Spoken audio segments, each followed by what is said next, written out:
దేవుని పరిశుద్ధ నామమునకు ఘనత మహిమ ప్రభావములు కలుగునుగాక. హల్లెలూయా. మరొకసారి ఈ అనుదిన బైబిల్ ధ్యానములకు మీ అందరినీ మన రక్షకుడు ప్రభువైన యేసు క్రీస్తుల వారి పరిశుద్ధ నామములో ప్రేమతో ఆహ్వానిస్తున్నాను. ప్రియులారా, యేసు క్రీస్తు ప్రభుల వారు పరలోక రాజ్యపు మర్మములను గురించి ఉపమాన రీతిగా శిష్యులకు జనసమూహములకు ఆయన బోధిస్తూ ఉన్నాడు. మరి ఆయన బోధించినటువంటి ఉపమానములలో మరి తన పొలములో విత్తనములు చల్లటానికి బయలుదేరినటువంటి ఒక రైతును గురించి ఆయన ఒక ఉపమానాన్ని చెప్పాడు. The parable of the sour. ఒక దినము ఒక రైతు తన విత్తనాలు విత్తడానికి బయలుదేరాడు.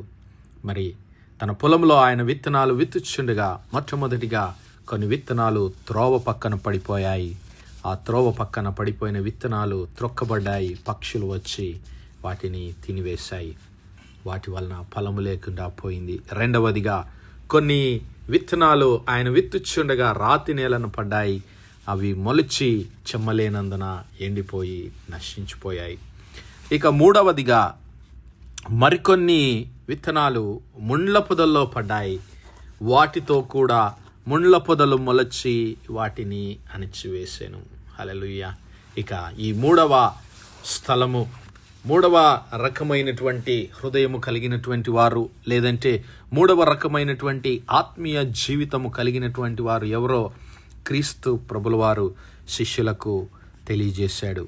ఈ ఉపమానం యొక్క అర్థమేమనగా, విత్తనము దేవుని వాక్యము.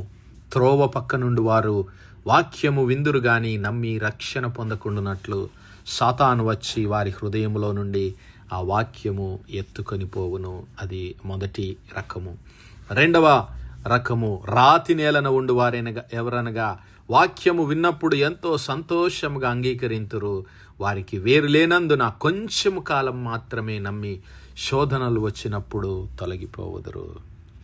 రెండవ రకము మరి రాతి నేలను పోలినటువంటి ఆత్మీయ జీవితము కలిగిన వారు, రాతి నేలను పోలినటువంటి హృదయము కలిగిన వారెవరు అంటే, వాక్యాన్ని విన్నప్పుడు సంతోషంతో అంగీకరిస్తారు, కానీ శోధనలు వచ్చినప్పుడు తిరిగి వాక్యాన్ని విడిచిపెట్టి మరి పాపపు జీవితాన్ని జీవించేటటువంటి ప్రజలు. మూడవదిగా ముండ్ల పొదల్లో పడిన విత్తనమును పోలిన వారెవరనగా, వాక్యము విని కాలము గడుచుకొలది సుఖ దుఃఖముల చేత ధనభోగముల చేత అణచివేయబడి సంపూర్ణముగా ఫలించనటువంటి వారు. ఇక మూడవ స్థలము కొన్ని ముండ్ల పొదల్లో పడ్డాయంట. ముండ్ల పొదలు మరి ఈ స్థలము ఆత్మీయ స్థితి, ఎవరి ఆత్మీయ స్థితిని గురించి వివరిస్తుంది. మరి దేవుని వాక్యం అనేటువంటి విత్తనము విత్తబడినప్పుడు మరి అది హృదయంలో నింపుకొని ఫలిస్తూ ఉన్నటువంటి సమయంలో మరి ముళ్ళ పొదల్లాంటి ఈ లోకంలో ఉన్నటువంటి ఆశలైతేనేమి, ఈ లోకంలో ఉన్నటువంటి సుఖభోగాలు అయితేనేమి, ఈ లోకంలో ఉన్నటువంటి ధనమునకు మరి ఆశపడటం వలన వారు దేవుని నుంచి దూరం అయిపోతూ ఉన్నారు. ఆ కోరికలు, ఆ ముండ్ల పొదల్లాంటి ఈ లోకాశలు, ముండ్ల పొదల్లాంటి ఈ సుఖభోగాలు, ముండ్ల పొదల్లాంటి మరి వారి పాపపు జీవితం, వారి శరీర కార్యములు దేవుని వాక్యాన్ని వారి జీవితంలో ఫలించకుండా అడ్డుకుంటూ ఉన్నాయి, అణచివేస్తూ ఉన్నాయి. మరి ఏమిటి ఆ ముండ్ల పొదలు అంటే, మొట్టమొదటిగా ఈ లోక సంబంధమైనటువంటి ఆశలు, సుఖ దుఃఖములు, ఈ లోక సంబంధమైనటువంటి సుఖభోగాలు, విలాసవంతమైన జీవితానికి వారు ఆశపడుతున్నారు. మరి సాతాను యొక్క పన్నగాల్లో వారు మునిగిపోతూ ఉన్నారు. ఈ లోకంలో ఉన్నదంతా శరీరాశ, నేత్రాశ, జీవపుడంబమే. అది దేవుని నుంచి పుట్టినది కాదు. కాబట్టి నేను జాగ్రత్తగా ఈ లోకాశల వైపు చూడకుండా దేవుని వైపు చూడవలసినటువంటి వారమై ఉంటాం. అందుకే పరిశుద్ధుడైన పౌలు అంటాడు, పరిశుద్ధుడైనటువంటి యోహాను రాసిన మొదటి పత్రికలో మనం చూస్తే 2వ అధ్యాయం 15వ వచనంలో, ఇదిగో ఈ లోకమునైనను లోకములో ఉన్న వాటినైనను ప్రేమించకుడి. ఎవడైనా లోకమును ప్రేమించిన ఎడల తండ్రి ప్రేమ వానిలో ఉండదు. లోకములో ఉన్నదంతయు అనగా శరీరాశయు, నేత్రాశయు, జీవపు డంబము తండ్రి వలన పుట్టినవి కావు, అవి లోక సంబంధమైనవే. లోకమును దాని ఆశయు గతించిపోవచ్చున్నవి గాని దేవుని చిత్తము జరిగించువాడు నిరంతరము నిలుచును. హల్లెలూయా. మరి ఈ లోకంలో ఉన్నటువంటి ఆశలు, నేత్రాశ, శరీరాశ, జీవపుడంబము, ఈ సుఖ భోగములు, ఈ సుఖ దుఃఖములు అనేటువంటివి మరి ముళ్ళ పొదల్లాంటివి.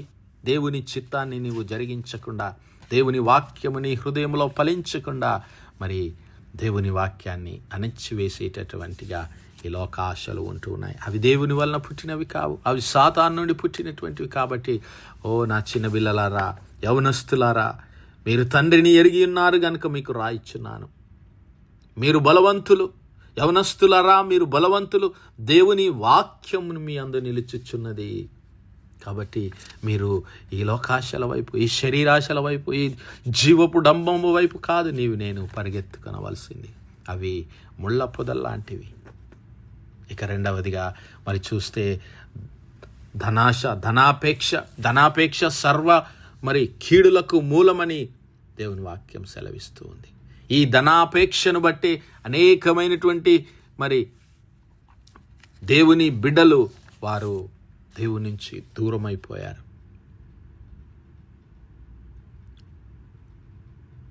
గేహాజీ ఆ నయమాను బహుమతుల కొరకు ఆశపడి, ఆ ధనము కొరకు, ఆ సంపద కొరకు ఆశపడి మరి కుష్ఠరోగాన్ని కొని తెచ్చుకున్నాడు. కయీను తన సహోదరునిపై అసూయపడి మరి శాపాన్ని కొని తెచ్చుకున్నాడు.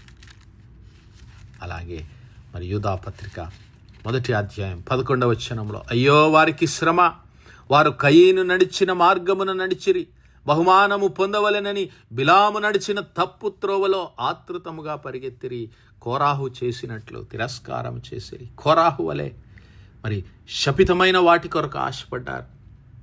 పరిశుద్ధమైన వాటి కొరకు, దేవుని చిత్తాన్ని జరిగించడానికి కాకుండా వీరందరూ వారి వారి ఆశలను, కోరికలను నెరవేర్చుకోవడానికి పరిగెత్తి నశించిపోయారు. ఒక కయీను, ఒక బిలాము, ఒక కోరాహు.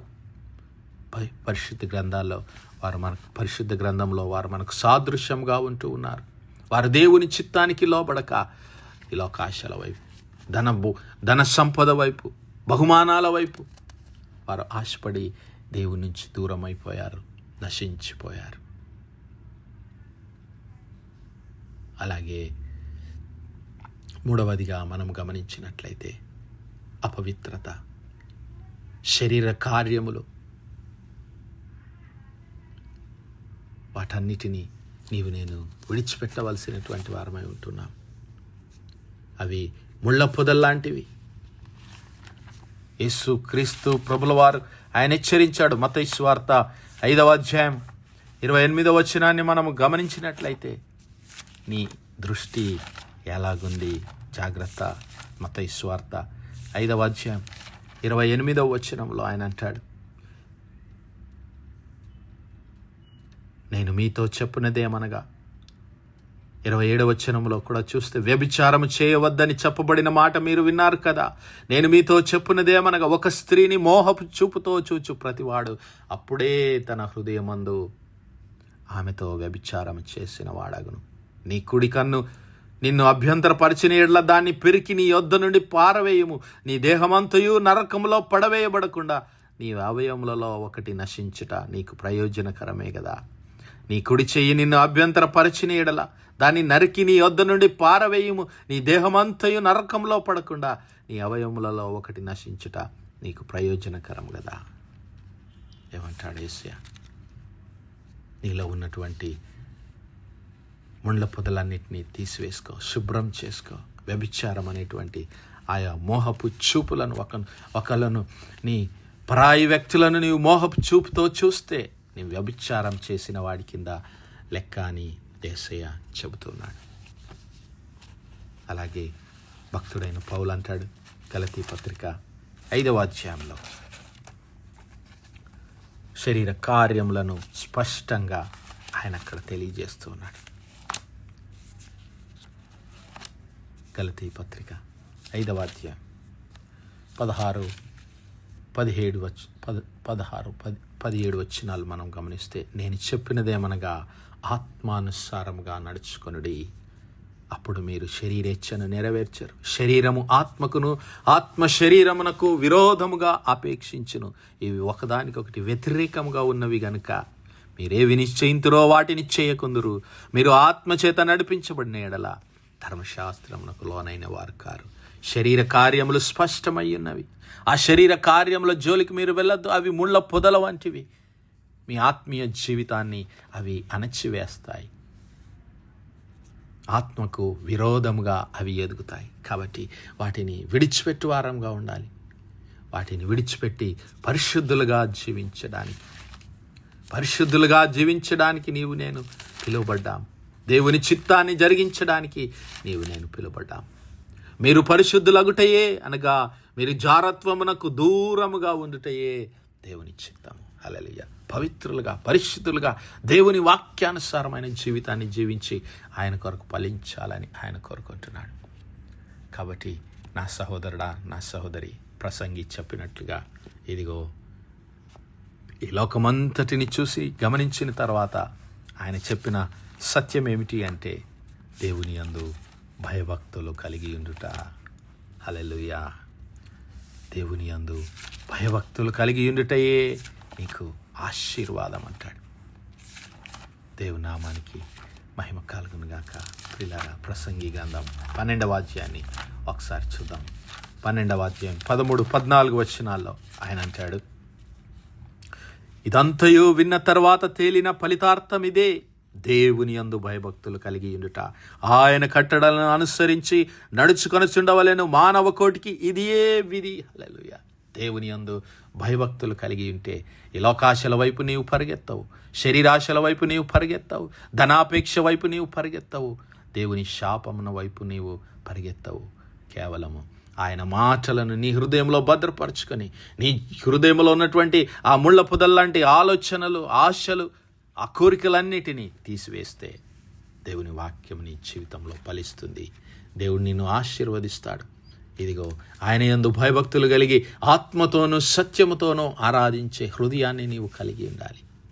ఆయనను వెదికే హృదయాన్ని కలిగి ఉన్నట్లయితే ఆయన అంటాడు, ఇదిగో మీరు నన్ను వెదికిన ఎడల, పూర్ణ మనస్సుతో మీరు నన్ను వెదికిన ఎడల నన్ను నేను మీకు కనపరచుకున్నాను. హల్లెలూయా.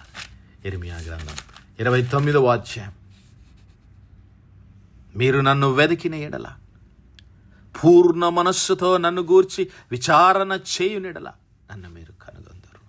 హల్లెలూయా. ఈ లోకం వైపు ఆశపడకుండా దేవుని కొరకు ఆశపడదాం, దేవుని సన్నిధి కొరకు ఆశపడదాం, దేవుని ఆత్మచేత నింపబడదాం, దేవుని చిత్తాన్ని జరిగించడానికి ఆశ కలిగి ఉందాం. దేవుని రాజ్యమును, ఆయన నీతిని మొదట వెదకమని యేసయ్య పలికిన మాటలు మన హృదయంలో నింపుకుందాం. ఆయన మాటలకు మన జీవితాలను సమర్పించుకుందాం. సజీవ యాగముగా మన జీవితాలను సమర్పించి ఆత్మతో సత్యంతో దేవుని ఆరాధించే బిడ్డలుగా ఉందాం. అట్టి కృప, అట్టి ధన్యత దేవుడు మనందరి జీవితాల్లో దయచేయనుగాక. ఆమేన్, ఆమేన్, ఆమేన్. ప్రార్థించుకుందాం. హల్లెలూయా, హల్లెలూయా, హల్లెలూయా, హల్లెలూయా. స్తోత్రం, స్తోత్రం, స్తోత్రములు తండ్రి. పరిశుద్ధుడా, మహోన్నతుడా, సర్వాధికారి అయిన దేవ, జీవాధిపతి, సైన్యములకు అధిపతి అయిన మా యెహోవా తండ్రి, కృపా కనికరములు గల మా ప్రభువా, సూర్యోదయం మొదలుకు ఇంత మటుకు మా తండ్రి మీ చల్లని రెక్కల నీడని భద్రపరిచి మరొకసారి మీ ప్రియ కుమారుడైన యేసు క్రీస్తు ప్రభుల వారి పరిశుద్ధ నామములో దేవా, మీ కృపా సింహాసనం యొద్ద ప్రార్థించడానికి సజీవ లెక్కలించిన దేవా, మీకే స్తుతులు, స్తోత్రాలు తండ్రి. అవునయ్యా, మీ యొక్క పరిశుద్ధాత్మ సహాయము, కాపుదల, ఆదరణ, నడిపింపు మాకు అనుగ్రహించిన తండ్రి, మీకే స్తుతులు, స్తోత్రాలు. క్రీస్తు ప్రభుల వారి మాటలు మా హృదయంలో భద్రపరచుకొని అయ్యా, ఈ లోకాశల వైపు, ధనాపేక్ష వైపు, మరి శరీర కార్యములు, అపవిత్రత వైపు, పాపము వైపు మేము పరిగెత్తకుండా ఇదిగో పూర్ణ మనస్సుతో, పూర్ణ బలముతో, పూర్ణ శక్తితో, పూర్ణ ఆత్మతో మిమ్మల్ని సేవించే హృదయం, మిమ్మల్ని ఘనపరిచి ఆరాధించే హృదయం మాలో ప్రతి ఒక్కరికి దయచేయమని సమస్త మహిమ, ఘనత, ప్రభావాలు మీ నామానికే చెల్లిస్తూ మా ప్రభును మీ ప్రియ కుమారుడు మా రక్షకుడైన యేసు క్రీస్తుల వారి పరిశుద్ధ నామమున ప్రార్థించి వేడుకుంటున్నాం మా పరలోకపు తండ్రి. Amen, amen, amen. God bless you all. Praise the Lord. Shalom.